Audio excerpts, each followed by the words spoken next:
গোমতী নদীর পানি কমতে শুরু করেছে, ফলে ভেসে উঠতে শুরু করেছে চরের ফসলি জমির ক্ষয়ক্ষতির চিহ্ন। সম্প্রতি ভারী বর্ষণ ও ভারত থেকে নেমে আসা উজানের পানির ঢলে ব্যাপক ক্ষতি হয়েছে কৃষকদের ফসলি জমির। গেল বছরের বন্যার ক্ষতি কাটিয়ে উঠতে না উঠতেই এবারও অতিবৃষ্টি আর উজানের ঢলে ডুবছে কৃষকের স্বপ্নের ফসল। কষ্টের ফসল হারিয়ে দুশ্চিন্তায় কৃষকরা। কুমিল্লা থেকে মাহফুজ নান্টুর রিপোর্টে বিস্তারিত। কয়েকদিন আগের অতিবৃষ্টি আর উজানের ঢলে গোমতীর চরে ফসল তলিয়ে যায়। গত বছরের বন্যায় গোমতী চরের কৃষকরাই সবচেয়ে বেশি ক্ষতির মুখোমুখি হয়েছিলেন, যার ক্ষত এখনও কাটিয়ে উঠতে পারেননি তারা। এবারও পানি বেড়ে চরে ডুবেছে লাউ, করলা, মিষ্টি কুমড়া, মূলা সহ অন্যান্য শাকসবজি। এসব ফসল ফলানোর জন্য কৃষকরা লোন নিয়েছিলেন বিভিন্ন ব্যাংক থেকে।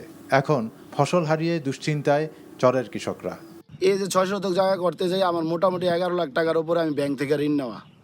গত বছর বন্যার কারণে প্রায় 15 লাখ টাকার উপরেই ঋণ নেওয়া, কিন্তু এই মুহূর্তে এসে এই যে সর্বশান্ত হয়েছি, এখন তো আর দাঁড়ানোর কোনো সুযোগ নাই।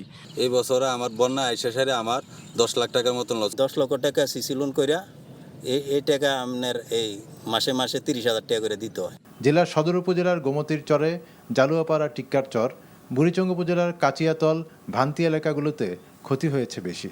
গেল বছরের বন্যার পর কৃষকদের প্রণোদনা দেওয়া হয়েছে। এবারও কৃষি বিভাগ ক্ষতিগ্রস্ত কৃষকদের প্রণোদনা দেবে বলে জানালেন কৃষি অধিদপ্তরের এই কর্মকর্তা।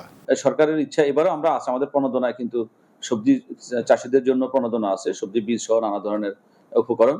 তো সেগুলোর মাধ্যমে হয়তো কৃষকরা আবার ইনশাআল্লাহ ফিরে আসবে। জেলা কৃষি অধিদপ্তরের মতে এবছর অতিবৃষ্টি আর পাহাড়ি ঢলে আউশ ধানের ক্ষতি হয়েছে 11,586 হেক্টর জমি, রূপা আমনের বীজতলা ক্ষতি হয়েছে 487 হেক্টর, শাকসবজির ক্ষতি হয়েছে 1350 হেক্টর জমি, যার মধ্যে গোমতীর চরে রয়েছে 120 হেক্টর জমি।